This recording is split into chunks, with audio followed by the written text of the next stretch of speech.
Hey guys, welcome back. If you don't know, my name's Brittany, and if you're new to my channel, definitely make sure to hit that subscribe button. My shirt's all wrinkly, sorry. But I'm wearing a Save the Dinos shirt. And if you guys have not seen Jurassic Park, you should. They're coming out with a new Jurassic World soon, and I'm very excited. I really like dinosaurs. At one point, I did actually want to be a paleontologist. So, we're going to be talking about another urban legend called the Cattywampus. So, the legend goes, my great-grandfather lived in Possum Valley, Arizona.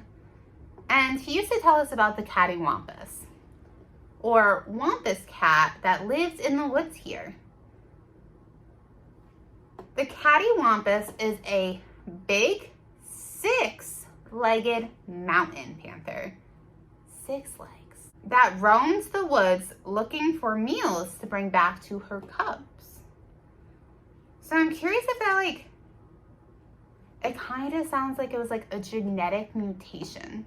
Have you guys ever went to certain fairs where they have, I went to the New York State Fair years ago, and they had a tent with a bunch of animals that had genetic malfunctions or mutations, genetic mutations. And they had cows that had 2 legs, only 2 legs. And they had a kitten that didn't survive, so it was in a jar, and it had 6 legs. So I know that those are things that do happen. So I'm curious if that was the case. So the legend goes, if you happen to come across her in the woods, you were supposed to turn around and pretend that you hadn't seen her. Then she would let you be. So if you turn around, mind your business, she'd leave you alone. But if you threatened her, she would eat you while you were screaming in anger, or while screaming in anger and feasting on your flesh. So essentially, it's like a lot of wild animals. You leave them alone, you let them be, they're not gonna hurt you. Just you do you, they do them. But if an animal feels threatened, they're absolutely going to protect themselves. So that's kind of what it seems like the situation is here. But it's said that if you listen closely at night, you can hear her screams. If you get lost in the woods, she might approach you. She looks into your eyes and decides you are a good person. She will lead you out to the nearest road.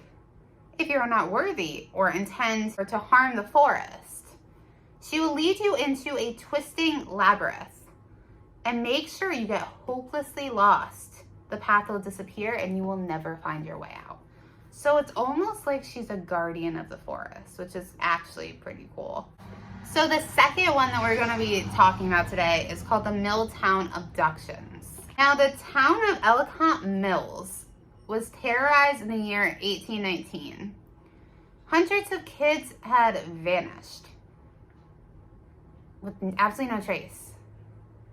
After several of the children were seen speaking with Edwin Gravelys, parents got concerned. The family that Edwin came from was a very unpopular family, and he was the youngest son out of that family. Years of very weird, loud noises came from that house. So after local officials failed to respond to public demands for a search, there was a mob formed, and they decided to conduct the search themselves. Locals invaded Gravelys Mill, armed and furious. The family was nowhere to be found. So after they weren't able to locate the family, they thought that the family had fled west. Other people thought that the Gravelys family had simply just gone into hiding in the Pataspaco Valley's deep woodlands. Eventually, the village had returned to normal. The memories of the missing children kind of just faded away, which I don't know how that fades away. It's but I know people, need to move on. Until 1869, when 7 other children vanished in the span of a week. Locals speculated that a troubled soldier from the Civil War was to blame. Some of the town's older residents, they had a different theory. They thought that the gravelys were back. Disappearances, but they kind of faded over time, and the gravelys kind of, in lack of better terms, fell off the face of the earth. The Gravelly family had been all but forgotten when children went missing in late October 1919 and again in 1969. And the village accepted the unresolved disappearances as incidents of group runaways or bad luck. What? So this town has had children disappearing. Like groups of children each time. But that's like 4 different years? And it's just bad luck.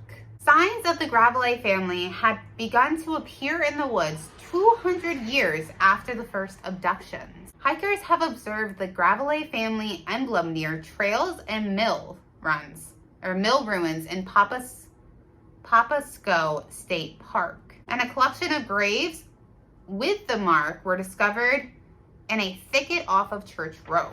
Authorities dismissed the incidents as pranks. Some people, though, believe that people may actually be witnessing the reappearance of the Gravelly family for the disappearances that have afflicted the area for the last 50 years. So it is kind of curious because you wonder if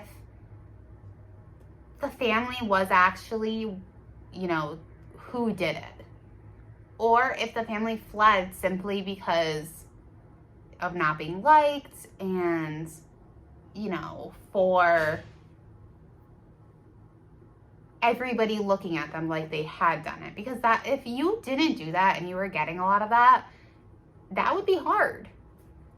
So I'm really curious if they actually took those children and if it was them who took them at each and every other time. And if they'd really come back to a town that didn't like them very much. What do you guys think about both of these urban legends? And have you ever been to either of these places? Have you ever heard of the Gravelys?